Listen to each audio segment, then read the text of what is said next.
Joining me right now is presidential historian and former aide to both Presidents Bush 41 and 43, best-selling author Doug Wead. Doug, good to see you. Thanks so much for joining us. Thanks, Maria. Thanks, Dagan. Wow. It's funny to look back at those sound bites and see past conventions. So what do you think? How does this convention compare to past conventions?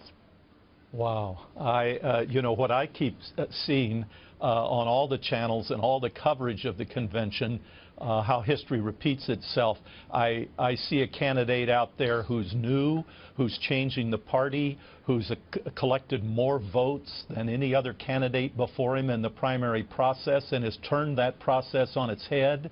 Who has his own money, and I see a former president boycotting the national convention, angry, claiming the party is split down the middle, holding a press conference to denounce the prospective winner.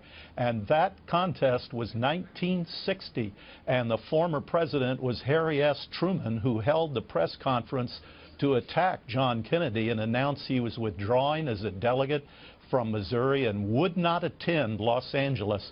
But Harry Truman couldn't stop John F. Kennedy from becoming president, and I don't think George W. Bush or Governor John Kasich are going to stop Donald Trump if the American people want him. So these conventions, they're great memories, but they're about the future, not about the past. Let me ask you about Melania Trump's speech the other night. Much has been made about that speech, and you know, that it sounded, you know, so familiar to Michelle Obama's, but Michelle Obama's sounded very familiar to another speech before her time. So is it just sort of protocol, or not protocol, but sort of what you would expect that people, you know, it's a similar voice, it's a similar commentary that comes convention after convention. What's your take on that speech?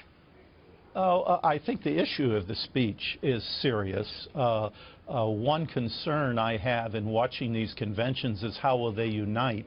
The success of James Baker in 1980, he brought all of the opponents' delegates back to Washington and wined and dined them, healed the party.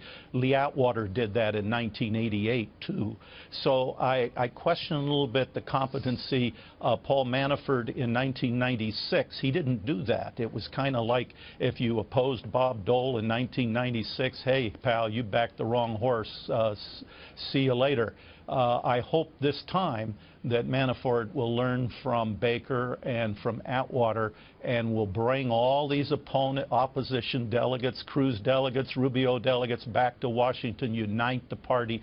The follow-up is absolutely critical. So this misstep on the speech was a little unnerving to me, and I hope that they have a very disciplined shop and they'll chop some heads off here, and you don't get second chances. This is the major leagues. Right. This is not grooming new people. Yeah. Sure. Morgan, go ahead. Morgan. Good morning, Doug. It's Morgan. Thank you. Hi, Morgan. As a historian, I'm curious. Hey, thank you. As a historian, I'm curious, what are the most effective speeches that the candidates give on the final night? And what does Donald Trump need to do on Thursday night to have a historic, memorable speech, in your opinion? Well, in my opinion, they refashion their stump speech. A speech isn't really good unless it's been given 500 times. They have to, if they try to invent something too new, it may not work. They need to go back to that stump speech. They know the lines. They know how the audience will react. The audience has helped fashion that speech. When they've given it in Kentucky and California, the audience has pulled it out of them. The audience has said ho-hum when it was boring, and they've cheered when it was exciting. So I think if he goes with his instincts and he hauls out that stump speech with a few new lines that will make news because they're new lines, I think that's the best formula, has been in the past. All right, we will leave it there. Doug, good to see you. Thanks so much for your insights.